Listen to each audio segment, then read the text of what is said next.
Hi అండి.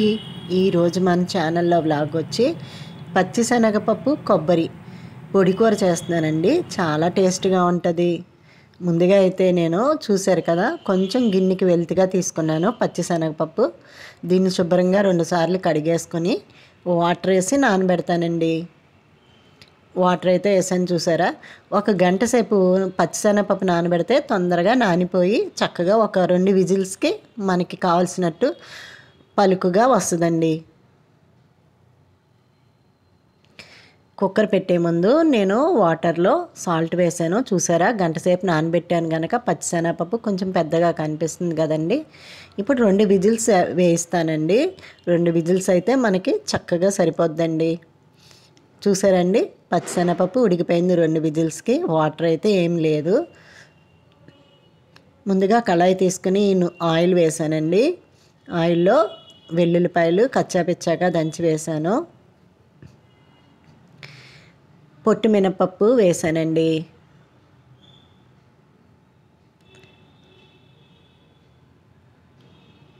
చాయ్ మినపప్పు కూడా వేసాను.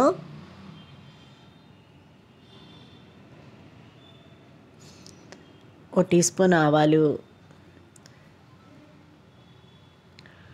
1 టీ స్పూన్ జీలకర్ర కూడా వేసానండి. అలాగే ఎండుమిర్చి కూడా వేసాను. చక్కగా అన్నీ కలిపి దోరగా వేయించుకోవాలండి. ఇప్పుడు ఇందులోకి కరివేపాకు కూడా యాడ్ చేస్తున్నాను. ఈ కూర చాలా సింపుల్గా చేసుకోవచ్చండి. మనం రసం కాంబినేషన్లో పచ్చిశనగపప్పు కొబ్బరి పొడి కూర తింటే చాలా బాగుంటుందండి. పసుపు కూడా కొంచెం యాడ్ చేశాను. చాలా సింపుల్గా కూడా చేసుకోవచ్చు ఇది కర్రీ. ఇప్పుడు ఉడకబెట్టి పక్కన పెట్టుకున్న పచ్చిశనగపప్పు కూడా వేసేస్తున్నానండి. చాలా సింపుల్ అండి. ఒక 5 నిమిషాల్లో ఈ కర్రీ మనకి ప్రిపేర్ అయిపోతుంది అన్నమాట.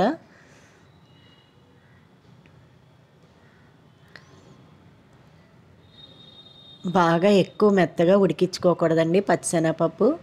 కొంచెం పొడి పొడిగా వచ్చేలాగే ఉడికించుకోవాలి. నేను ఒక 3 టీ స్పూన్లు కొబ్బరి తురుము యాడ్ చేస్తున్నానండి.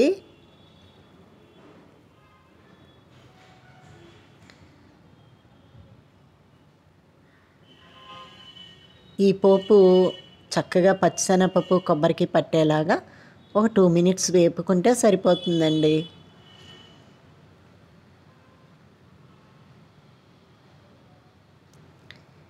ఇందులోకి కొంచెం కారం యాడ్ చేస్తున్నానండి. లైట్గా వేసుకోవాలి. ఈ ఈ పొడి కూర చక్కగా కమ్మగా తింటే బాగుంటుందండి. కానీ నేను ముందే ఎండుమిరగాయలు వేసాను కాబట్టి కారం కొంచెం తక్కువే వేస్తున్నాను. అలాగే పచ్చిశనగపప్పులో సాల్ట్ వేసాను కాబట్టి ఇప్పుడు సాల్ట్ కొంచెమే వేసానండి. ఇట్లా వేసుకుంటే సరిపోతుంది. అంతేనండి, చాలా సింపుల్. చూసారా, కారము సాల్ట్ వేసిన తర్వాత ఒక 2 మినిట్స్ మళ్ళీ ఇట్లా వేపుకుంటే సరిపోతుందండి.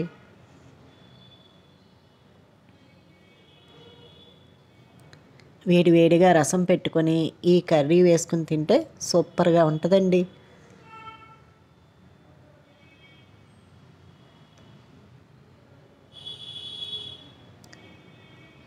అంతేనండి, పొడి కూర శనగపప్పు కొబ్బరి పొడి కూర అయితే అయిపోయింది. ఇప్పుడు నేను సర్వింగ్ బౌల్లోకి తీసేస్తున్నాను. చూసారండి ఎంత పొడి పొడిలాడుతూ వచ్చిందో కర్రీ. పచ్చిశనగపప్పు ఎక్కువ విజిల్స్ వేయించుకోకూడదండి. అలా వేస్తే కర్రీ ముద్ద అయిపోతుందండి. చక్కగా పొడి పొడిగా ఉండేలాగే వేయించుకుంటే సరిపోతుంది విజిల్స్. ఓకేనా అండి. నా పచ్చిశనగపప్పు కొబ్బరి కూర నచ్చితే కనుక సబ్స్క్రైబ్ చేయండి, లైక్ చేయండి.